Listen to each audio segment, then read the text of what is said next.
Amis partenaires, amis auditeurs, bonjour, bienvenue sur la chaîne Gospel Intérieur pour cette nouvelle série de vidéoconférences ayant comme titre Sois créateur de ta vie.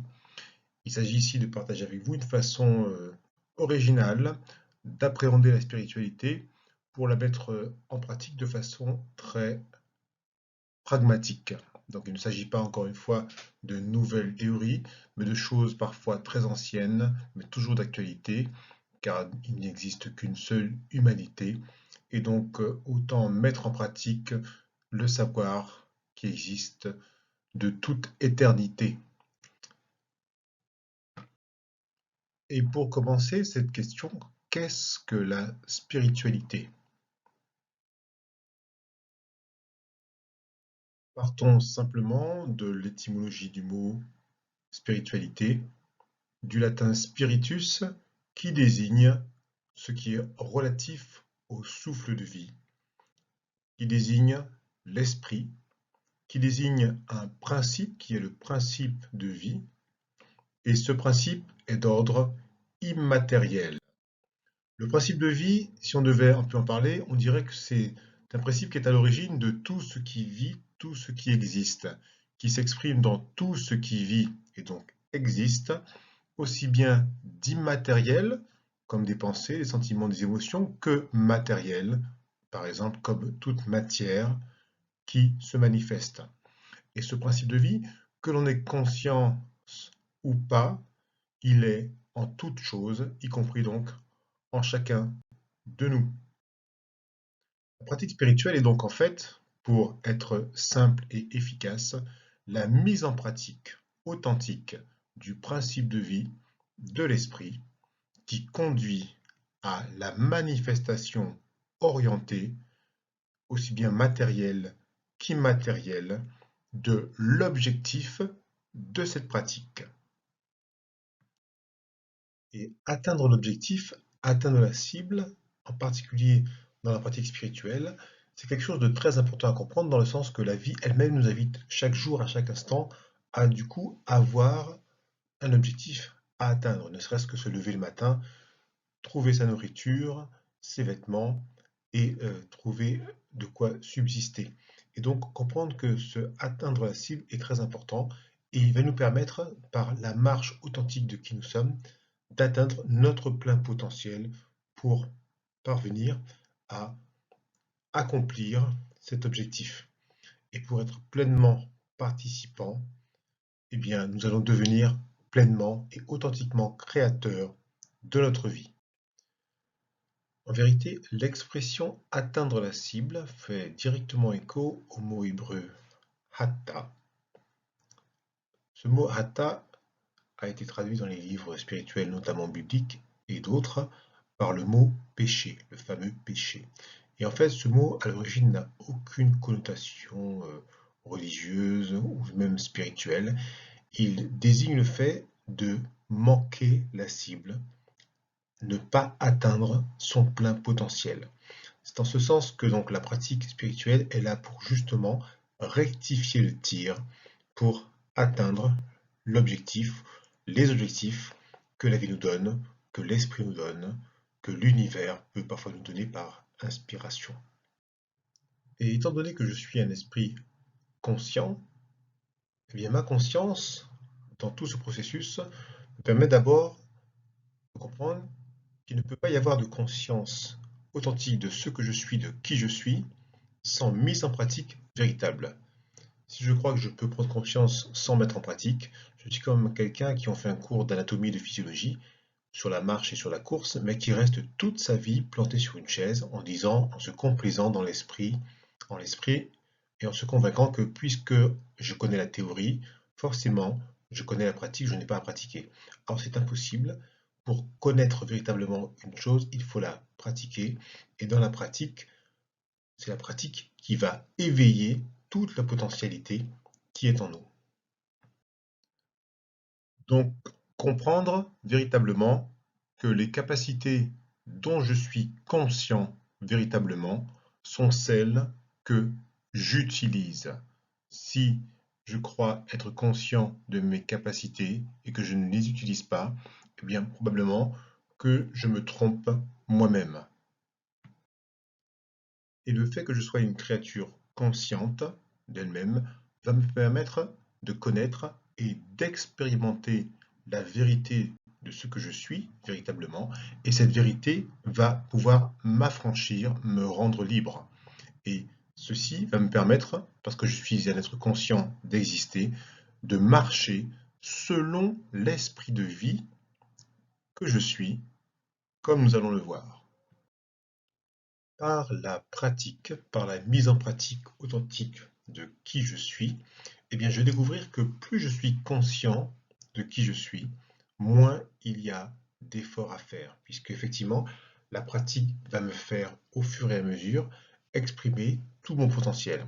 C'est un peu l'image d'un enfant qui découvre qu'il sait marcher, et plus il marche, moins il tombe. Plus il court, moins il tombe. Sauf que pour prendre conscience de cela, à un moment donné, il faut qu'il se lève et qu'il se mette véritablement à éprouver cette potentialité qui est en lui.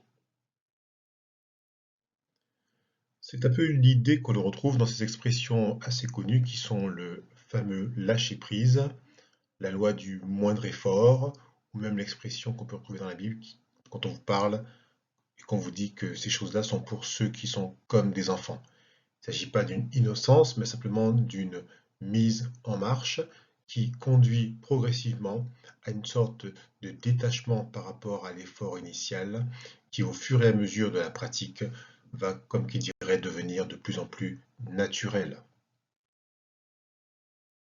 De plus en plus naturel, et comme l'a écrit Maître Eckhart, l'homme redevient alors l'homme qu'il a été, qu'il est, et qu'il sera de toute éternité.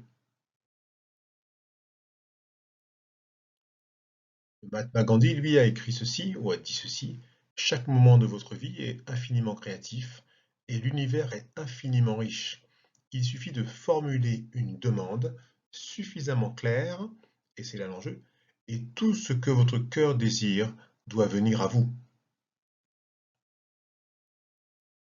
Dans la Bible, au psaume 37,4, nous retrouvons ceci: fais de l'Éternel tes délices, autrement dit, fais de cette préoccupation ta priorité absolue, et il te donnera ce que ton cœur désire.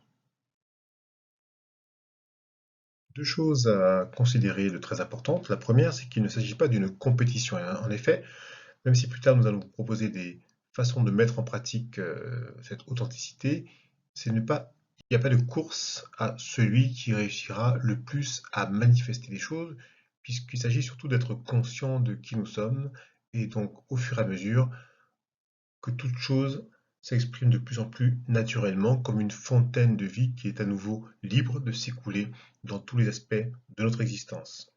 La deuxième chose, c'est que en termes de spiritualité, on dit qu'il n'y a pas d'acception de personne. Cela veut dire quoi? Simplement que toute personne, je dis bien tout être humain, a exactement la même potentialité devant tout ce qui peut être réalisé par l'esprit à partir de la mise en pratique authentique de ce principe de vie qui est en nous, qui est nous. Être pleinement créateur de sa vie, c'est donc savoir et prendre conscience de qui je suis véritablement, savoir et prendre conscience de mon plein potentiel, mettre en pratique ce plein potentiel. Ce potentiel, lui, va se manifester dans le matériel et l'immatériel, et par la mise en pratique, je vais tendre naturellement vers de plus en plus de conscience de qui je suis, et ceci va me faire naturellement aussi tendre vers le moindre effort quant à cette mise en pratique. Qui suis-je? Telle est la question qu'il faut se poser, et probablement nous devons persévérer à cheminer pour avoir et recevoir une réponse. Voici ce que tout être humain peut dire selon les traditions, presque toutes les traditions des hommes le disent d'une façon ou d'une autre, sur ce qu'un être humain est de façon authentique. Donc chaque être humain peut dire ceci: je suis, en vérité, une créature qui est avant tout esprit. Et l'esprit que je suis est de même essence que, ou à l'image de, suivant les traditions, de l'immatériel, du principe de vie, ou même du divin. C'est pour ça qu'on vous dit que Dieu fit l'être humain à son image. Et je suis un esprit de même essence que ce principe de vie qui possède une âme. Alors, dans ce mot âme, je mets ici, on va dire, un monde intérieur, le monde intérieur. D'ailleurs, dans la Bible, on vous en parle sous forme imagée, on vous parle du royaume de Dieu, on vous dit qu'il est à l'intérieur de vous et non pas parmi vous, il est à l'intérieur de vous. C'est un peu le monde de l'invisible, de nos pensées, de nos émotions, de nos sentiments, bref, de toute information que nous brassons, dont nous avons conscience d'ailleurs, ou pas forcément, qui se passe à l'intérieur de nous. Et je suis un esprit qui habite et qui se manifeste dans un corps physique qui n'est pas seulement mon enveloppe charnelle, mais qui va largement au-delà et qui en fait interpénètre tout ce qui m'est donné d'appréhender sur le plan physique, voire même sur lequel je porte mon attention de façon assez appuyée. Par exemple, mon travail, ma présence à mon travail fait partie de mon corps physique. Et je suis un esprit qui, du coup, par tout cela, interfère avec tout ce qui m'entoure, et en particulier, selon l'expression consacrée, tout ce qui m'est donné. C'est-à-dire tout ce qui m'est donné d'apprendre, d'entendre, de savoir, par l'esprit, par l'âme, ou même par le corps physique. Et en ce sens, de ce fait, je suis connecté, peu ou prou, de proche en proche, en vérité, à toute la création. Et de cette façon, je suis déjà participant à la nature de toute chose existante.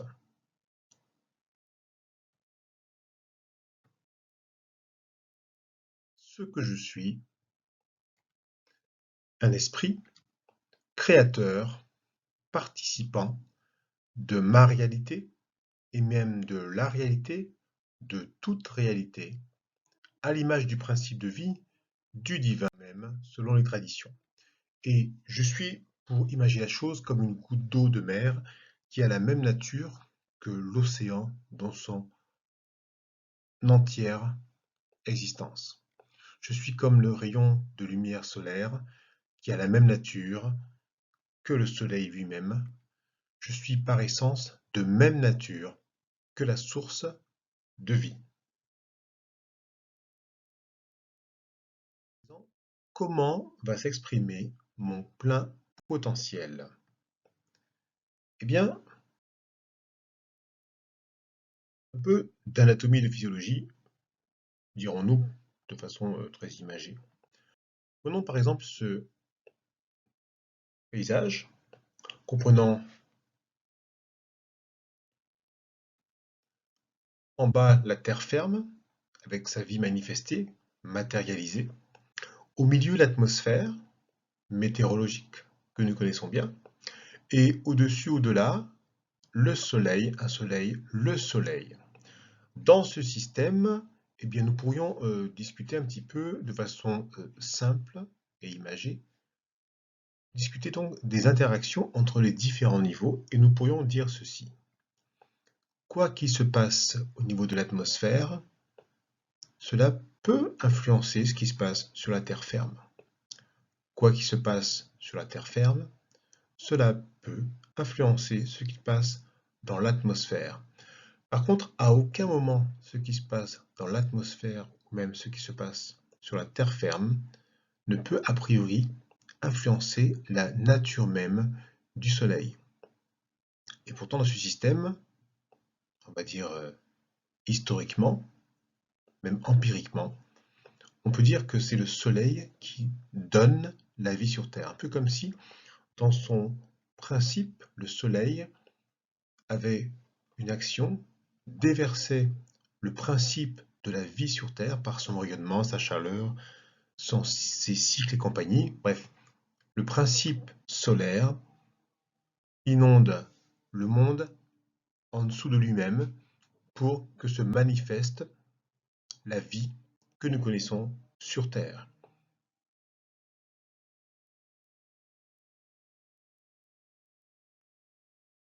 Eh bien, à présent, si nous devions faire un parallèle entre cette structure et celle de chaque être humain, nous pourrions dire ceci.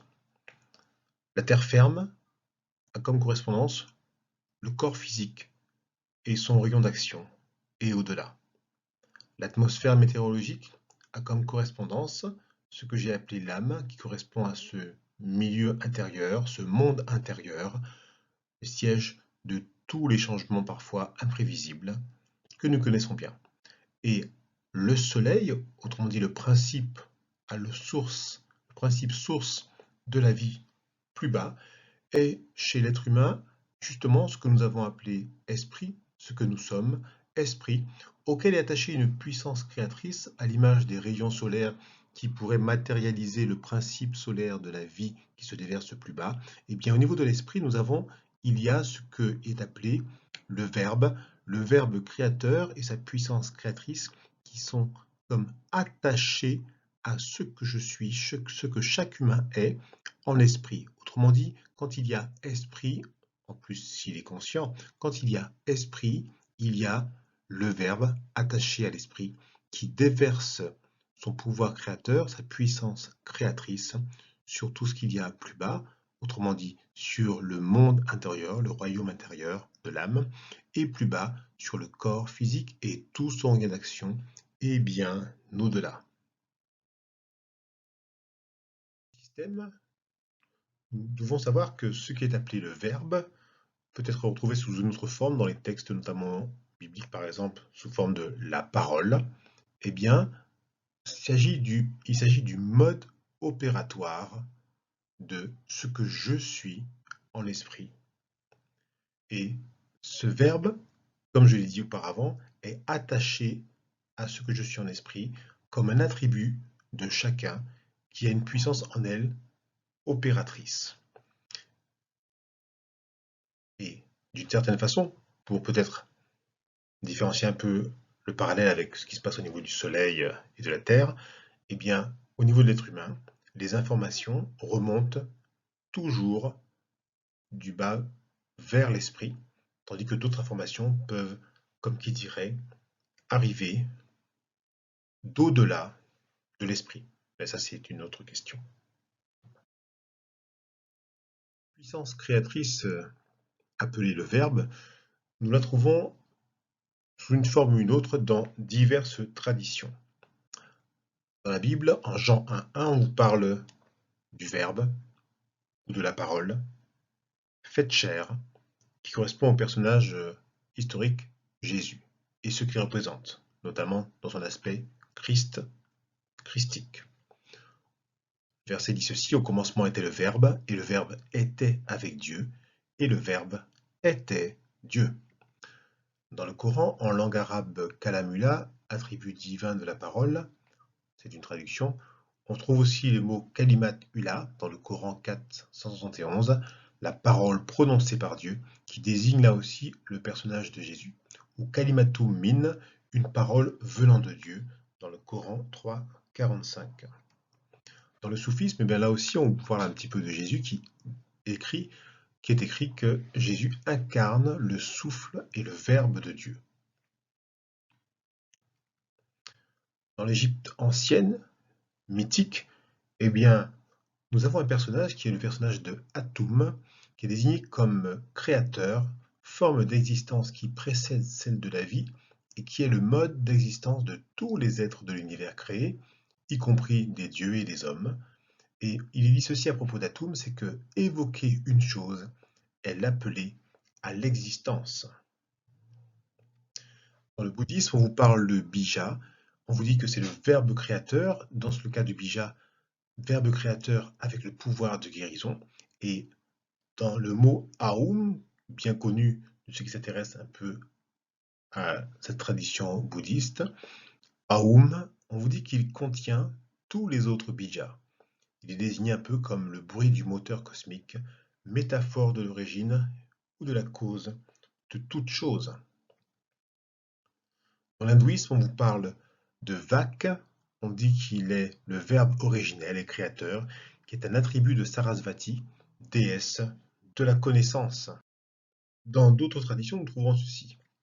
Conquiert le désordre et tu deviendras un avec le verbe. Ce que tu appelles la vie en toi, c'est le verbe. Retrouve cette vie en toi et tu trouveras les pouvoirs pour utiliser ce verbe. Le verbe est porteur de la clé qui peut ouvrir ce qui est en haut et ce qui est en bas. Écoute et comprends. La flamme est la source de toute chose. Elle contient toutes les choses en potentialité. Le verbe est l'ordre qui produit la lumière. La vie provient du verbe et il en est de même de tout ce qui existe. Paroles tirées des tables d'émeraude, attribuées à Hermès Trismégiste, dans des ères antérieures à l'ère dite chrétienne. Prendre conscience de mon potentiel. Que se passe-t-il le plus souvent pour chacun d'entre nous? Soit nous ignorons totalement ce dont nous venons de parler, et notamment la hiérarchie qui existe entre le haut et le bas, notamment des choses qui naissent toujours du haut vers le bas. Soit nous nous identifions au mauvais niveau, autrement dit un peu comme si le soleil se prenait pour un nuage, ou comme si le soleil se sentait agressé par la météo qu'il fait plus bas. Voilà pour l'identification du mauvais niveau. Soit, peut-être pire, nous vivons dans une inversion de niveau.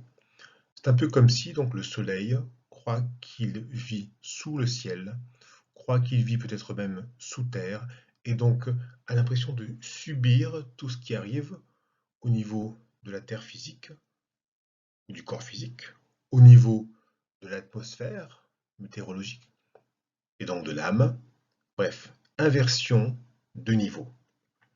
Soit nous savons tout cela, nous avons lu beaucoup de choses, écouté beaucoup de conférences, mais nous n'avons aucune pratique spirituelle authentique, dans le sens que aucune pratique ne vient en fait justement mettre à l'épreuve ces connaissances pour voir si elles sont vraies et surtout les faire se manifester. Soit enfin nous avons une pratique spirituelle, ou décrite comme telle, qui est peut-être ou probablement peu, voire totalement inefficace, dans le sens qu'elle ne conduit pas à la manifestation de ce qui est promis par justement ces enseignements multimillénaires qui nous font comprendre que quand nous mettons en pratique authentiquement ce savoir, les choses doivent se manifester. Nous devons attendre à ce qu'elles se manifestent véritablement. Mon potentiel, eh bien, on pourrait l'exprimer ainsi. Par le verbe dont je procède, j'ai la possibilité d'orienter consciemment, comme la voile de ma barque, pour la métaphore, et pour l'orienter vers la direction que je désire. Et ceci, j'ai la liberté et la possibilité de le faire, quel que soit le sens du vent, pour reprendre cette métaphore de marin, de mer. Et ma voile orientée peut guider le verbe par le verbe. Autrement dit, je vais pouvoir guider, si vous voulez, ce principe créateur universel par ma parcelle, ma part de ce principe qui est attaché à moi et qui est de même nature que ce grand principe. C'est par la parole qui va habiter en moi ou que je vais faire habiter et demeurer en moi que je vais pouvoir orienter ma barque pour lui faire atteindre, en tout cas l'orienter dans la bonne direction pour que s'exauce la promesse, autrement dit simplement les choses bonnes, agréables et parfaites que je désire atteindre dans mon objectif. Absolument savoir ceci, c'est que par cette parcelle de verbe attaché à ce que je suis en esprit, eh bien, j'ai une totale autorité et légitimité sur ce potentiel. Et en particulier, dans tout ce qui concerne ma réalité première, et puis tout ce qui va venir s'attacher et interférer avec ce que je suis. Le premier mouvement intérieur que je dois comprendre est ce qu'on appelle métanoïa. C'est un mot grec qui a été traduit dans les textes notamment bibliques par le mot repentance et qui pourtant avait un simple sens factuel à l'origine, c'est-à-dire pas du tout empreint de religiosité. Il s'agit de faire volte-face, de décider, je dis bien de décider de changer sa façon de générer en soi sa pensée. C'est comme un attribut humain qui est le pouvoir de décider, de changer et d'orienter ma façon de générer en moi tout ce qui vit en moi et qui finit toujours par s'exprimer, par se matérialiser. Car ce qui est caché finit toujours par s'exprimer. C'est aussi là une loi spirituelle presque absolue et universelle. Je vous mets ici quelques citations et passages en rapport avec ce qui a déjà été dit jusque-là. Concernant Jésus et ce qu'on appelle Christ, on vous dit en Colossiens 2,10 et en Éphésiens 1,21 que le terme Christ désigne ce qui en nous est le chef de toute autorité et domination. Bouddha nous dit nous sommes ce que nous pensons, tout ce que nous sommes résulte de nos pensées. Avec nos pensées, nous bâtissons notre monde. Soyez à vous-même votre propre refuge, soyez à vous-même votre propre lumière. En Inde, la notion de samadhi dans la pratique spirituelle désigne plein de choses, notamment un état particulier qui vous permettent de comprendre qu'il n'y a pas de personne illuminée, car nous sommes tous d'un chacun égaux. Et donc il y a par contre une activité qui est illuminée par la connaissance de ce que je suis. Concernant la dichotomie corps-âme-esprit, quelques passages, et bien dans la Bible, nous trouvons ces notions en 1 Corinthiens 3,16, en 1 Corinthiens 6,19, en 2 Corinthiens 6,16, en 1 Thessaloniciens 5,23. Dans le Coran, on vous parle des termes de badan, nafas et roux. Dans l'hindouisme, je vous cite ici un passage du livre L'essence de l'hindouisme de De Marquette 1961. L'homme est essentiellement un aspect de l'esprit du divin, Atman, qui est descendu dans les plans inférieurs de la création et joue le rôle d'agent produisant des enchaînements de cause à effet, âme, genre, puis appelant à la création d'un corps physique.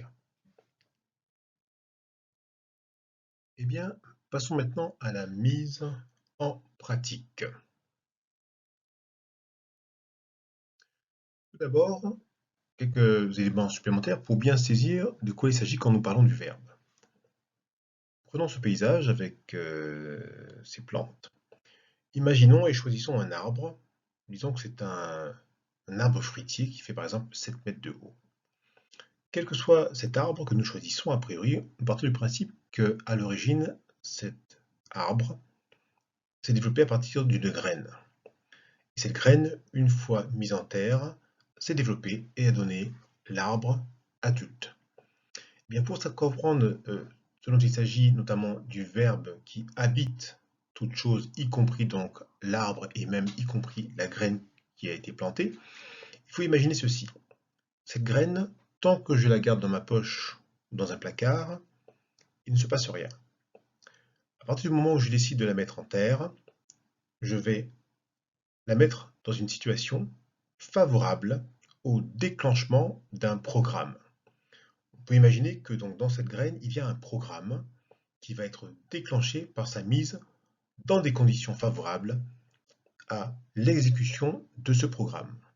Et ce programme, on peut imaginer qu'il prend la forme d'une parole, comme d'un mantra, si vous préférez. Et ce mantra est celui-ci, et notamment, faites attention à ce que je vais dire, je le formule dans un éternel présent, et uniquement au présent.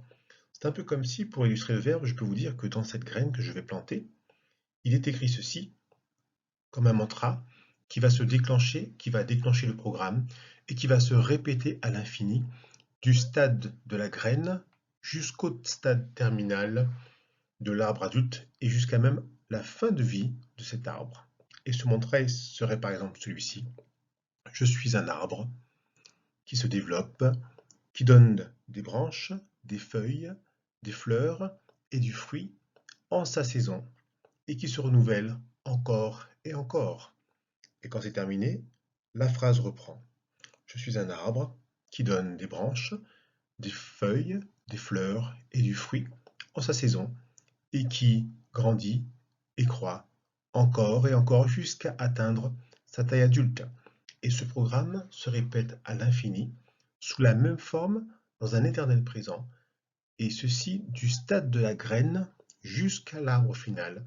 À tous les stades intermédiaires d'arbustes, le verbe en lui ne change pas, comme une parole éternelle, persévérante, qui décrète dans un éternel présent le final, l'objectif totalement atteint et développé.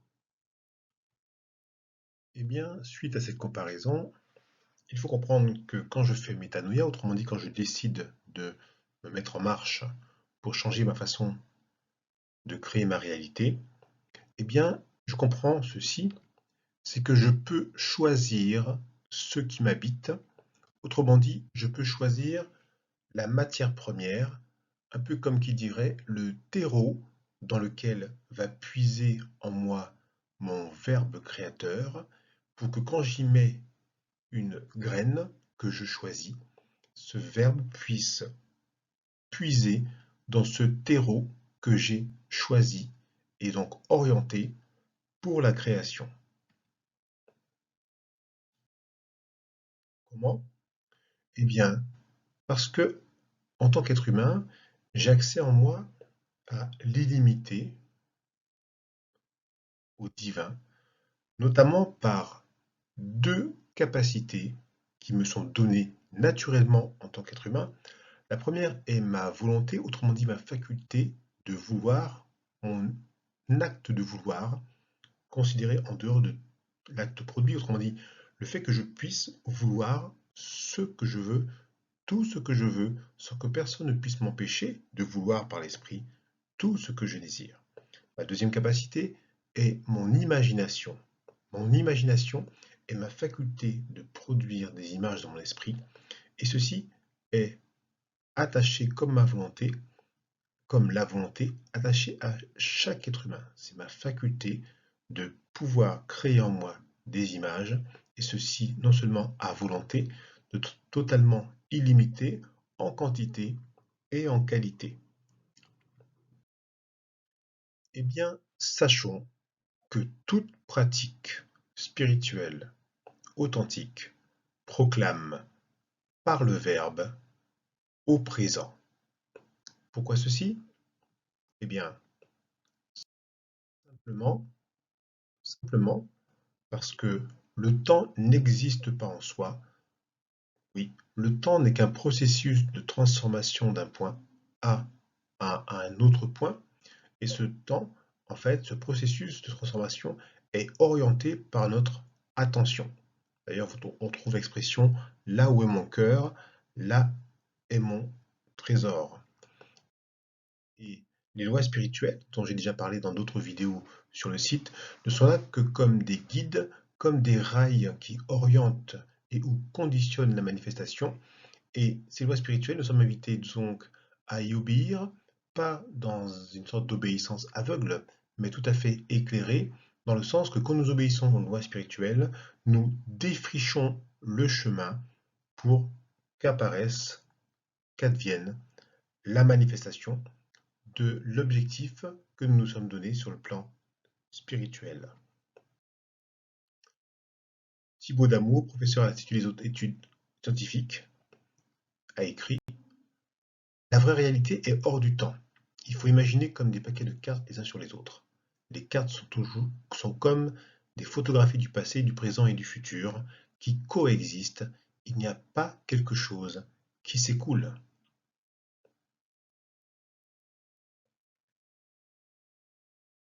Albert Einstein, en 1955, écrit ceci: la distinction entre passé, présent et futur ne garde que la valeur d'une illusion, si tenace soit-elle. Les lois spirituelles, dont nous avons déjà parlé dans d'autres vidéos, je vous invite à les consulter pour avoir une vision plus globale. Eh bien, je vous cite ici 6 lois spirituelles qu'on retrouve assez facilement, notamment dans la Bible, mais dans d'autres écrits aussi, hein, voilà, je vous laisse chercher.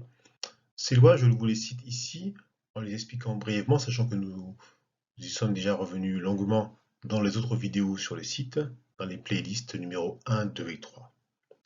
La première loi, c'est que 1. Tout est possible.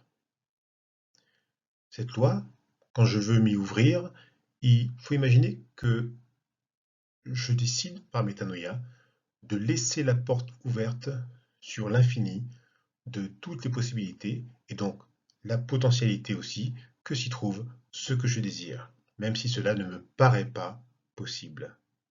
La loi dit que tout est possible. La deuxième loi, c'est que j'ai une autorité légitime et créatrice sur ce que je verbalise. On en a déjà parlé. La troisième loi, c'est le verbe créateur, la parole, dont nous avons parlé. La quatrième loi, c'est la foi. La foi ici est un mot à prendre dans son sens originel du terme, qui n'est pas du tout un sens religieux. D'ailleurs, je vous donne, pour vous le montrer, la définition que l'on trouve dans la Bible en Hébreux 11.1, qui est une définition d'ailleurs pas du tout religieuse. La foi est une ferme assurance des choses qu'on espère et une démonstration de celles qu'on ne voit pas encore. Autrement dit, la foi est comme un attribut, comme un muscle dont chacun est doté et qu'il peut développer, entraîner pour devenir efficace et voir s'accomplir certaines choses selon ce dont on la nourrit. La loi numéro 5, par exemple, c'est le donner-recevoir, loi universelle de l'univers. Donner, recevoir, recevoir, donner. Donner équivaut à recevoir, notamment quand on donne avec joie. La loi 6 est la persévérance et en laquelle nous devons avoir confiance, qui nous fait dire qu'à partir du moment où nous faisons ce qu'il faut selon l'ordre des choses, eh bien en persévérant, nous ne pouvons qu'atteindre l'objectif fixé. Eh bien, à présent, nous allons passer à des éléments de pratique. Alors, ces éléments de pratique se veulent pédagogiques et donc sont des exemples pour juste vous mettre en jambe, se mettre en jambe pour essayer de saisir de quoi il s'agit quand on décide de mettre en pratique authentiquement ce que je suis, authentiquement, selon les vérités spirituelles. Prenons une feuille blanche sur laquelle nous allons écrire liste alpha. Cette liste alpha, ça va être la liste de tout ce que nous pouvons identifier en nous, à notre échelle, à l'intérieur de nous, que nous aimerions, si possible, faire tendre vers le bon, l'agréable et le parfait. Cela peut être aussi bien des choses du milieu intérieur, du monde intérieur, de l'émotionnel, de l'intellectuel ou autre chose, que des choses plus matérielles sur le corps physique, une maladie chronique par exemple, ou autre chose, que des choses plus annexes au corps, par exemple le travail, un bien matériel, des biens matériels ou des choses particulières, des demandes particulières. Et puis si tout va bien à mon niveau, que j'estime que la situation globale me satisfait, eh bien je peux me poser la question de savoir quelles seraient les choses que j'aimerais faire tendre vers le bon, l'agréable et le parfait concernant mes proches, ma famille, mes lointains, mes amis, ou même au-delà et encore au-delà, jusqu'à pouvoir penser ce que j'aimerais faire tendre vers le bon, l'agréable et le parfait pour toute la création, pourquoi pas. Eh bien, dans cette liste, l'alpha correspond à l'objet de ma pratique en rapport avec mon désir, si c'est un désir, en rapport avec ma demande, quelle qu'elle soit, en rapport avec mon besoin, si c'est un besoin. En tout cas, c'est l'identification de ce que je veux changer pour le faire tendre vers le bon, l'agréable et le parfait. Face à cette première liste alpha, eh bien, je vais prendre une feuille ou faire une deuxième liste qui correspond à la liste oméga. Et dans cette liste oméga, je vais écrire la solution, la réponse à l'élément alpha. Par exemple, si j'ai marqué dans la liste alpha, Tati un tel est malade, et bien dans la liste oméga, je vais écrire et décrire au présent une situation qui correspond à la résolution du problème ou de l'adversité. Je vais écrire donc Tati un tel est guéri. Si j'ai écrit par exemple mon compte en banque est débiteur toutes les fins de mois et ça me pose problème, je vais écrire en oméga mon compte en banque est créditeur tous les fins de mois. Et ceci, je l'écris toujours au présent. Dans la liste oméga, eh bien l'oméga correspond à l'objectif atteint, le but atteint, la solution réalisée, la promesse, autrement dit, la description objective, plus ou moins précise, voire très précise, de la chose, la résolution accomplie, le but réalisé, la solution atteinte, l'objectif atteint. Quelques éléments préliminaires à présent concernant la mise en pratique et la manifestation de l'objectif. La mise en pratique, encore une fois, n'est pas une compétition quant à la manifestation, c'est plus exactement une orientation en conscience de mon attention qui va rendre le pratiquant que je suis de plus en plus conscient de qui il est. Et parce que je le suis, parce que je vais m'imprégner, je vais faire demeurer en moi ce que je proclame dans un éternel présent à l'intérieur de moi par l'esprit, que je le deviens. C'est ce qu'on appelle, plus exactement, apprendre à marcher par l'esprit. Et quand je fais cela, je suis comme le soleil, je proclame ma volonté souveraine sans tenir compte de ce qui est, autrement dit de ce que je constate. C'est la liste alpha, par exemple, s'il s'agit de choses qui me paraissent être adverses au bon, à l'agréable et au parfait. Donc, je proclame ma volonté sans tenir compte de ce qui est, mais seulement en sachant, en choisissant ce que je veux voir s'accomplir de bon, d'agréable et de parfait. Et je vais évoquer en esprit, dans un éternel présent, ce que je veux voir s'accomplir. Quand je fais cela, eh bien, je fais exactement ce que me propose d'abord, par exemple, Bouddha, qui dit ceci, ce que je pense, je le deviens, ce que je ressens, je l'attire, ce que j'imagine, je le crée. Hélas, dans ce monde moderne, quand nous lisons cela, nous sommes parfois emportés par des idées pseudo-philosophico-spirituelles, pour ne pas dire autre chose, et nous nous concentrons souvent sur en fait des questions comme par exemple que veut-il dire par là, pourquoi je pense ce que je pense, pourquoi je ressens ce que je ressens, pourquoi j'imagine ce que j'imagine. Or, dans cette phrase, d'une certaine façon, eh bien, le Gautama Bouddha nous donne simplement un mode d'emploi, je dirais, pour simplifier la chose. En fait, il nous demande, voilà, que voulez-vous devenir? Que voulez-vous attirer? Que voulez-vous créer? Et il nous dit ceci, pour devenir, je dois penser maintenant que je suis cela. Pour attirer, je dois ressentir maintenant que je ressens cela. Pour créer, je dois imaginer maintenant ce que je veux créer. Même chose pour un autre personnage, le personnage de Jésus.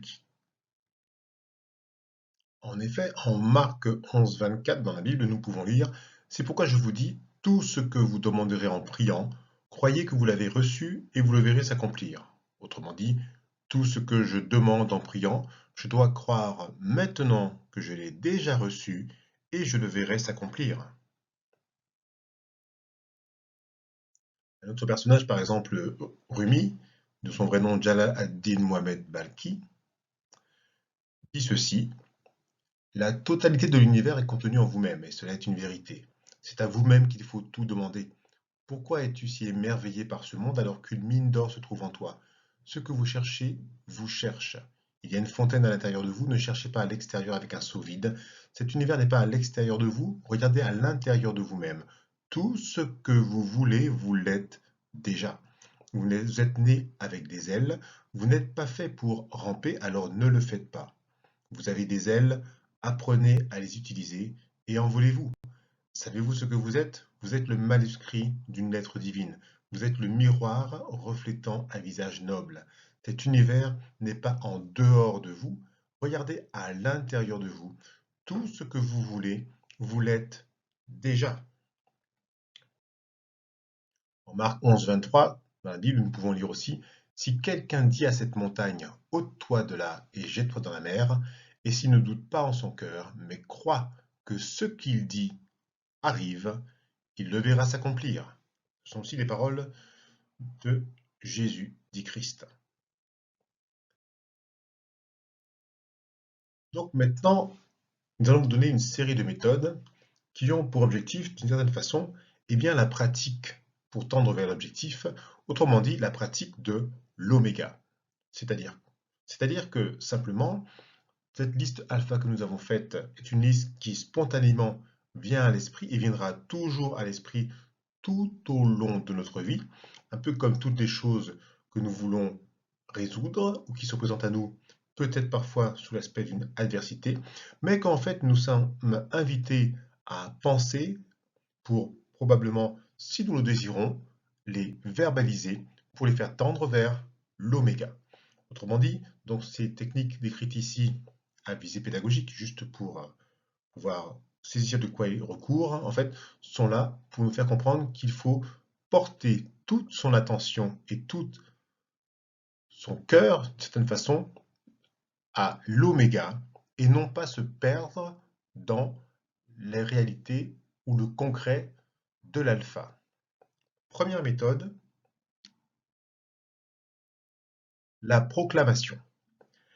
La proclamation consiste en fait, par sa parole intérieure ou extérieure, autrement dit extériorisée ou simplement penser, méditer, si vous préférez, à utiliser son imagination et sa capacité de visualiser les choses pour créer une image mentale, une représentation mentale de l'objectif oméga que nous voulons atteindre.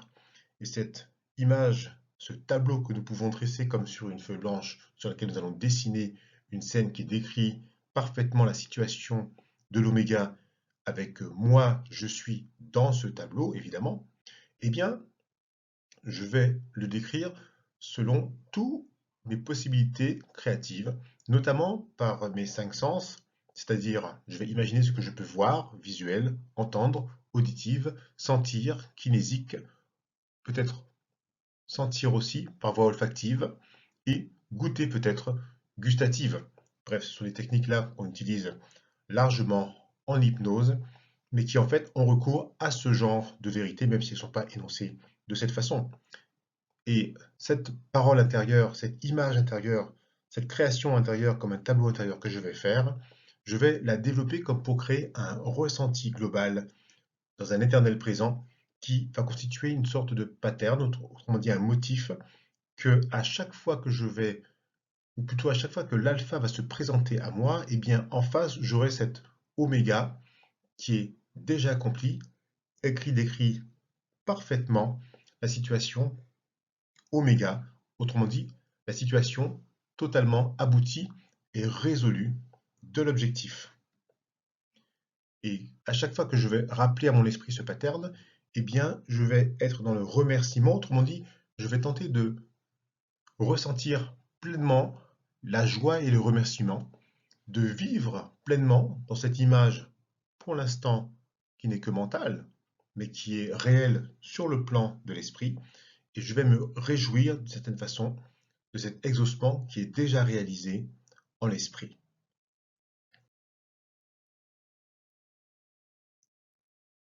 Ensuite, concernant ce pattern, eh bien, pour le faire vivre dans la pratique, il va falloir que je prenne un certain temps, de façon quotidienne et de façon répétée, pour, eh bien, pour qu'habite en moi, pour que s'imprègne en moi le plus possible en permanence pour donner comme matière première à mon verbe en je suis,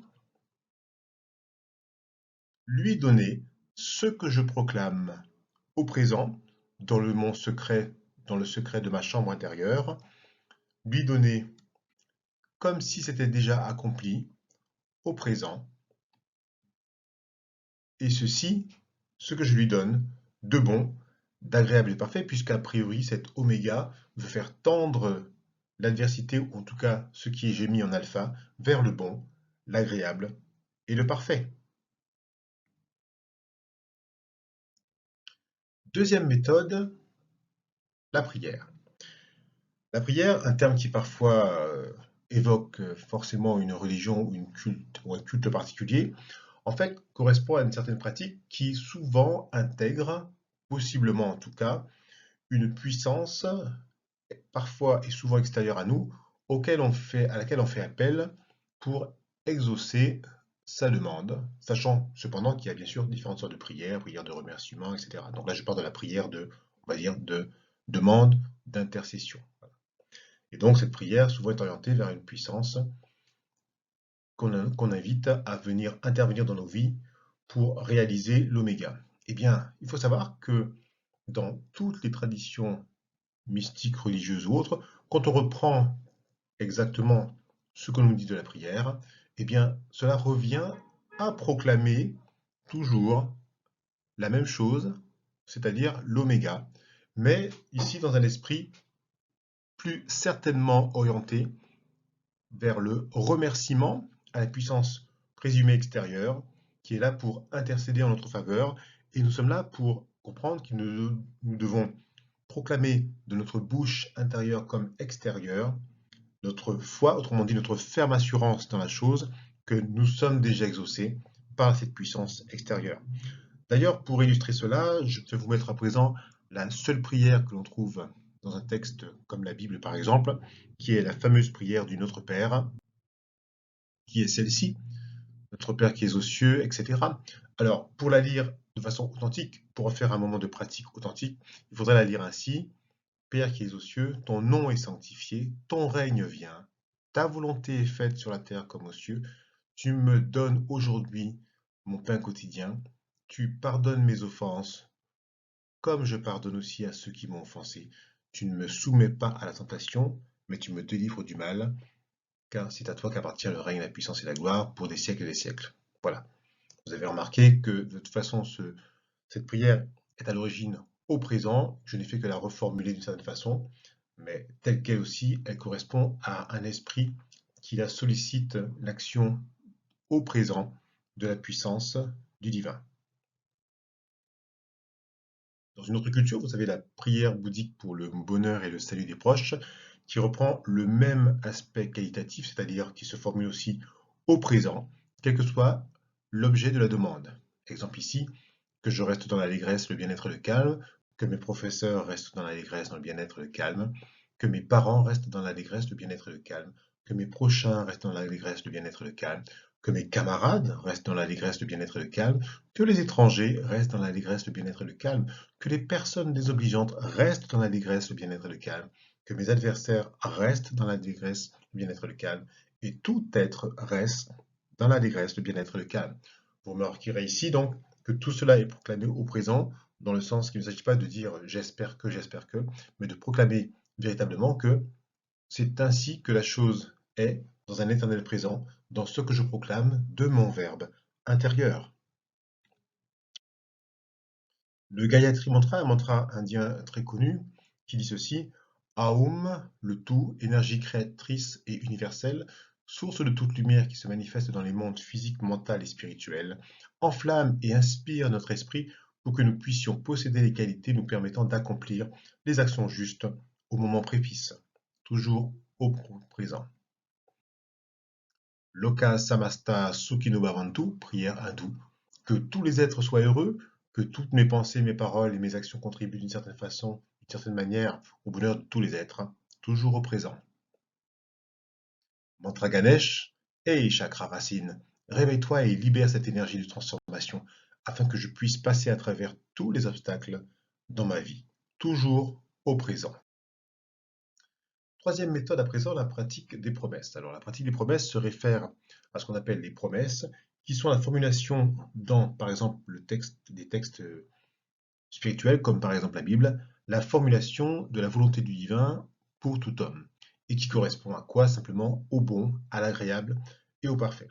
Et dans cette pratique, je vais pouvoir reformuler à mon compte ce que proclame le divin de bon, d'agréable et de parfait, dont j'ai besoin, et qui correspond d'une certaine façon aussi à mon oméga.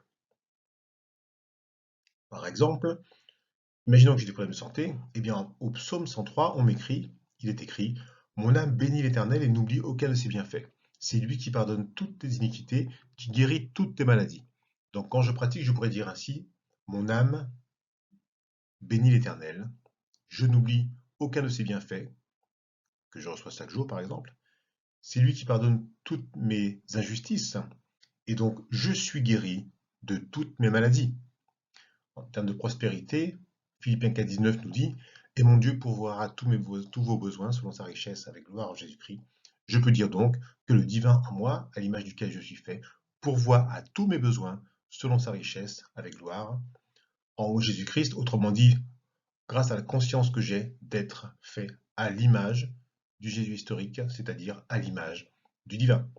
Concernant mon bien-être intérieur, par exemple, en Philippiens 4, 6, 7, je peux lire, ne vous inquiétez de rien, mais en toute chose faites connaître vos besoins à Dieu par des prières et des supplications avec des actions de grâce, et la paix de Dieu qui surpasse toute intelligence gardera vos cœurs et vos pensées en Jésus-Christ. Même chose ici, si je veux pratiquer l'oméga, autrement dit la promesse qui se trouve dans l'esprit de ce qui est formulé ici, comme dans les versets précédents, je vais dire ceci, je ne m'inquiète de rien, mais en toute chose je fais connaître mes besoins au divin à moi par des prières, des supplications avec des actions de grâce, autrement dit des remerciements, comme par avance, et la paix du divin qui surpasse toute intelligence, autrement dit tout ce que je crois voir de compréhensible ou non qui ne me convient pas. En tout cas, je sais que la paix du divin qui surpasse toute intelligence garde mon cœur et mon esprit en Christ, en Jésus-Christ, autrement dit dans la conscience que j'ai d'être à l'image du divin, comme le Jésus historique dit Christ. Quatrième méthode, le principe de révision. Le principe de révision consiste à réécrire en esprit les événements du passé. Que les événements passés soient proches, moyennement lointains, voire très lointains. Un peu comme si en réécrivant les événements du passé en esprit lors de mes moments de pratique, je permets aux conséquences de ces événements de s'amuser, voire de disparaître, parfois longtemps, longtemps, longtemps après qu'ils aient eu lieu. Et ceci, je peux le faire donc, par exemple, sur les événements passés de ma journée, en le faisant par exemple chaque soir, le soir de préférence, mais je peux aussi le faire pour des événements très très antérieurs qui me semblent être à l'origine d'événements présents qui me posent souci et que peut-être j'ai placé dans la liste A et qui font l'objet d'un objectif qui se trouve en oméga. Et donc, pour les événements de ma vie, pour un événement donné, passé, voire très antérieur au moment présent. La cinquième méthode est un peu la méthode de la révision ultime ou améliorée, je dirais. Je l'ai appelé le continuum juste pour dire que c'est comme si je fais à présent cela de façon continue, parallèle à ma présence physique pendant tout mon temps de veille. Un peu comme si je me réveille le matin, et dès que je me réveille le matin, je proclame intérieurement toutes choses bonnes, agréables et parfaites qui vont s'écouler dans la journée. Et ceci, je le proclame au présent, de façon presque continue, dans ma chambre intérieure, pas forcément besoin de le proclamer verbalement, même si c'est aussi possible. Je réécris donc en direct tout événement dans mon temps de veille, et si par exemple je vis un événement peu confortable, eh bien c'est comme si mon double parfait, lumineux, divin, en même temps réécrit au présent la scène pour la rendre bonne, agréable et parfaite. Enfin, sixième méthode, le remerciement avec gratitude. Il s'agit d'une technique à part entière qui, d'une certaine façon, transcende toutes les autres. Autrement dit, toutes les techniques de mise en pratique spirituelle doivent se faire avec le remerciement. Ce remerciement est un remerciement d'abord au présent, pour remercier comme à chaque instant d'être toujours présent et d'avoir reçu tout ce que nous recevons dans l'instant présent, de confortable ou peut-être de différent. En tout cas, nous remercions déjà toutes choses que nous avons déjà reçues, comme pour passer le palier d'une porte dont nous venons de gravir l'escalier pour l'atteindre. Franchir la porte par le pas du remerciement permet alors de fermer la porte et d'avancer concrètement. Ensuite, deuxième aspect du remerciement avec gratitude est le remerciement en esprit.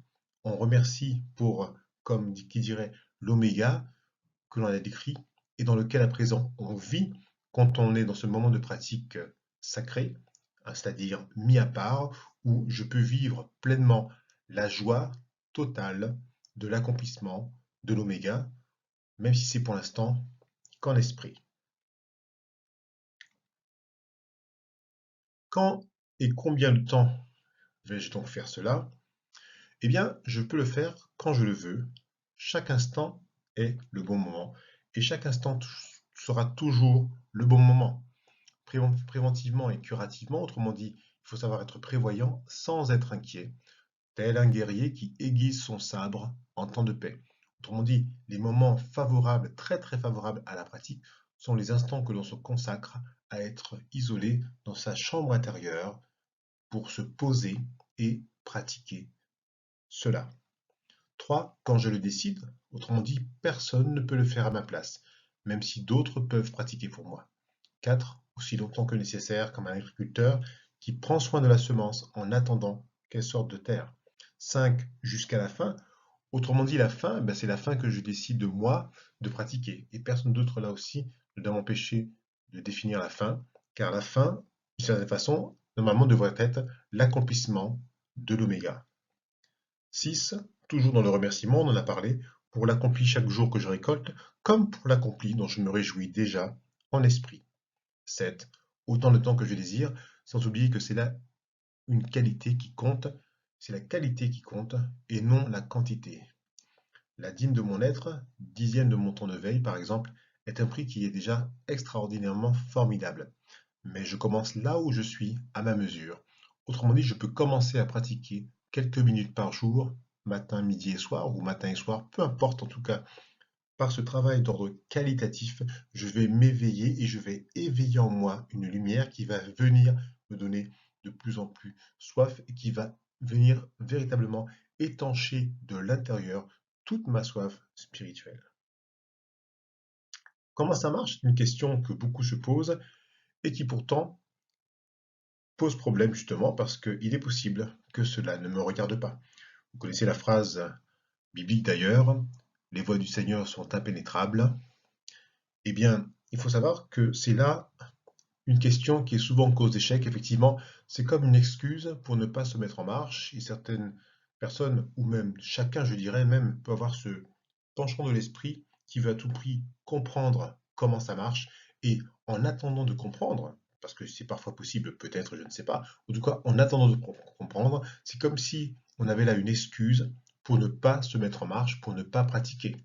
Et donc, pendant qu'on cherche à comprendre, on peut pratiquer. D'ailleurs, on peut même pratiquer, même si pour l'instant, on ne comprend pas comment c'est possible, puisque tout est possible. Même si on n'y croit pas, cela ne change rien. On peut commencer à pratiquer. Je prends un exemple très simple. Imaginons que je veuille lever une haltère de 45 kg dans mon bras droit.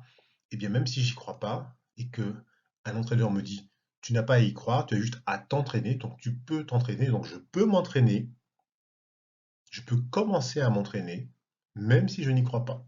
Parce que dans ce cas-là, je vais faire confiance à ce que me dit l'entraîneur si je décide de me mettre en marche vers cet objectif qui est de, par exemple, lever cette masse de 45 kg avec un seul bras. C'était juste un exemple.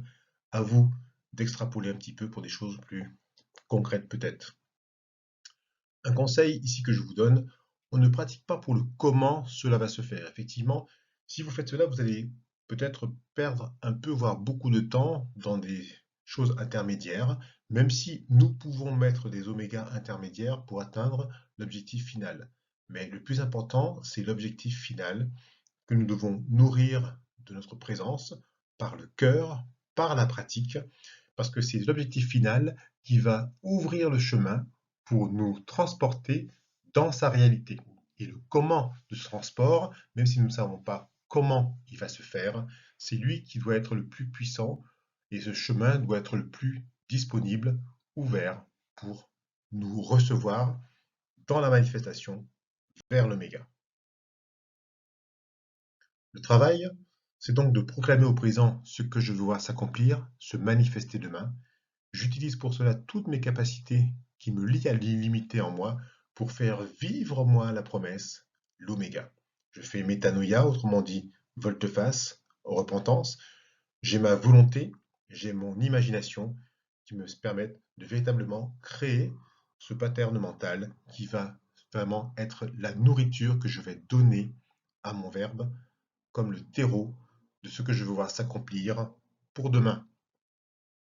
Dans ma chambre intérieure, je proclame au présent l'objectif accompli, de ma bouche ou en esprit. J'imagine au présent avec mes cinq sens les conditions réelles de l'état accompli. Je remercie au présent pour l'état déjà accompli en l'esprit. La pratique, la prière, la demande orientée, la méditation orientée, la révision, le mantra, la répétition orientée, bref, quel que soit le nom que nous lui donnions, tout cela reviendra de toute façon toujours à habiter, faire habiter dans notre cœur, demeurer en nous la parole intérieure, le verbe créateur, autrement dit la parole créatrice, qui est elle, qui va comme un mantra être présente au présent, à l'intérieur de nous, venir nous habiter pour nourrir le verbe dans sa création. Je vous donne ici deux secrets pour persévérer. 1. Multiplier les sujets de pratique. Une simple comparaison. Si vous êtes comme un agriculteur avec un champ de 2000 m² et que vous ne pensez qu'à semer une seule grosse graine ou quelques grosses graines parce que vous avez une obsession pour ces 4 ou 5 grosses graines, en fait, vous gaspillez votre potentiel dans ces 2000 m² et en plus, vous allez faire probablement l'erreur de vous asseoir devant les 4 graines et être obsédé par les 4 graines. Et au mieux, vous risquez simplement de les étouffer, de leur empêcher de s'épanouir. Donc, multiplier les sujets pratiques permet de détourner son attention de la graine qu'on désire, que l'on a plantée et qu'on vient arroser de temps en temps par sa pratique. Deuxième secret, eh bien, il est dans le titre, c'est le remerciement. Le remerciement, persévérer dans le remerciement, parce que le remerciement est la clé importante. Remerciement aussi bien chaque jour pour ce que nous recevons de bon, d'agréable et de parfait, comme qui dirait une récolte que nous avons semée et parfois même pas semée, mais en tout cas qui est quand même bonne, agréable et parfaite, comme pour remercier le ciel de ses bonnes choses, voilà. Et le remerciement aussi des choses en l'esprit que nous avons déjà vues en esprit, que nous travaillons en l'esprit, que nous arrosons en esprit, parce que merci en l'esprit, nous vivons déjà, mon cœur est déjà là-bas, dans cet oméga, et là où est mon trésor, là où est mon cœur, là où est mon trésor, là où est mon cœur, là est mon trésor. Les lois spirituelles dans tout ça, eh bien les lois spirituelles, je vous les remets ici. Tout est possible. J'ai une autorité légitime et créatrice dans mon royaume. Le verbe, la parole, le pouvoir de la vie et de la mort des choses. La foi, cet attribut que j'ai reçu et qui n'est pas un terme religieux à l'origine, rappelez-vous bien cela.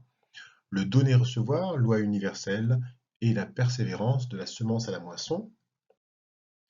Eh bien, ces lois spirituelles en pratique, il faut savoir ceci. Le respect ou l'obéissance aux lois spirituelles est sans effort. Il ne s'agit pas de se forcer, c'est-à-dire de croire qu'il suffit d'être dans une posture de fais pas ci, fais pas ça. Ça ne marche pas, ça ne tient jamais. Les connaître est une chose, mais s'y conformer est à la fois le résultat d'une attention, certes, mais surtout le résultat de la pratique dont nous avons parlé dans les pages précédentes, ou dans les diapos précédentes. Pratique, mise en pratique, qui développe naturellement cette attention qui va correctement s'orienter vers le respect et l'obéissance aux lois spirituelles. En effet, la puissance du verbe est qu'il transforme celui qui le proclame en ce qu'il proclame. C'est ce que nous avons appelé l'effet miroir et dont nous parlons dans nos vidéos précédentes sur les playlists numéro 1, 2, 3 sur le site Gospel, le Gospel intérieur, que je vous invite à consulter. Aussi, plus vous pratiquez, plus vous vous rendrez compte que votre attitude naturelle face aux lois se conforme de plus en plus avec de moins en moins d'efforts. Ça, il faut en être convaincu. Plus je pratique, plus je me rends compte que mon attitude naturelle face aux lois spirituelles se conforme de plus en plus avec de moins en moins d'efforts. Donc c'est de plus en plus facile quand je m'engage dans la voie et que je persévère dans la voie. La loi et la promesse, le bien et le mal. Juste un mot ici pour terminer cette conférence. Vous remarquerez que je n'ai pas pris de position sur les choses bonnes ou mauvaises. Je vais vous donner quand même ceci à méditer. La lumière, elle symbolise la source de toute chose. Et cette lumière pure, quand elle rencontre ou quand elle fabrique, qu'elle manifeste autre chose qu'elle-même de moins pure, automatiquement génère une ombre. Autrement dit, prenez un objet, allumez une ampoule, automatiquement la lumière de l'ampoule va rencontrer l'objet matériel et générer une ombre. Eh bien, la lumière, si la lumière est d'énergie et que tout est énergie, elle a différents états et cette lumière pure, quand elle rencontre autre chose que sa pureté, son état originel, génère automatiquement comme une ombre, comme l'ombre de l'objet que j'éclaire. Et mathématiquement, j'ai envie de dire, vous pouvez essayer, si vous voulez faire disparaître ou diminuer l'ombre, il faut augmenter la lumière. C'est-à-dire, par exemple, si vous avez une source, vous pouvez faire grandir la source, vous multipliez les sources de lumière, et vous allez voir l'ombre, au fur et à mesure, diminuer en intensité, voire pratiquement disparaître. J'ai dit même pratiquement, car techniquement, c'est presque impossible de faire totalement disparaître l'ombre, sauf si vous deveniez vous-même uniquement lumière, ou sauf si l'objet en question devient lui-même totalement lumière. Autrement dit, se rappeler surtout que l'ombre n'a aucun pouvoir créateur. C'est la lumière qui génère l'ombre par sa rencontre comme par sa dégradation en autre chose qu'elle-même. Donc, sachant cela, quand nous nous trouvons face à une adversité ou face à un événement que nous qualifions d'alpha, eh bien, il s'agit effectivement de ne pas s'occuper de l'alpha, puisque l'alpha est un peu comme un petit nabo qui viendrait nous titiller matin, midi et soir jusqu'au dernier jour de notre vie pour nous faire sentir qu'il y a plein de problèmes à résoudre. Et il faut comprendre que justement, dans cela, c'est simplement la mise en évidence de l'ombre qui nous invite à considérer la lumière qui peut faire tendre la chose, autrement dit, la lumière qui peut faire tendre la chose vers l'oméga. Donc soyons la lumière du monde, comme nous y invitent les sages des temps anciens. Je suis la lumière du monde.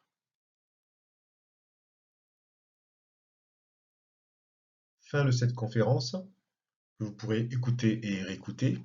Sachez que nous faisons cette conférence sur demande aussi, en plusieurs lieux dans toute la France et ailleurs. Vous pouvez nous retrouver sur la chaîne YouTube, la chaîne Le Gospel Intérieur, avec 3 playlists à écouter, si possible dans l'ordre, playlist 1, 2 et 3. Sachez que ces playlists ont fait l'objet d'environ une dizaine de livres disponibles sur Amazon, Fnac, Kobo, ou directement en nous contactant au mail suivant, soiscreateur@hotmail.com. Par ailleurs, sachez que les livres de cette conférence sont disponibles sur demande, et bientôt, la suite de la série Sois créateur de ta vie. En attendant, pratiquez, pratiquez et encore pratiquez. À très bientôt.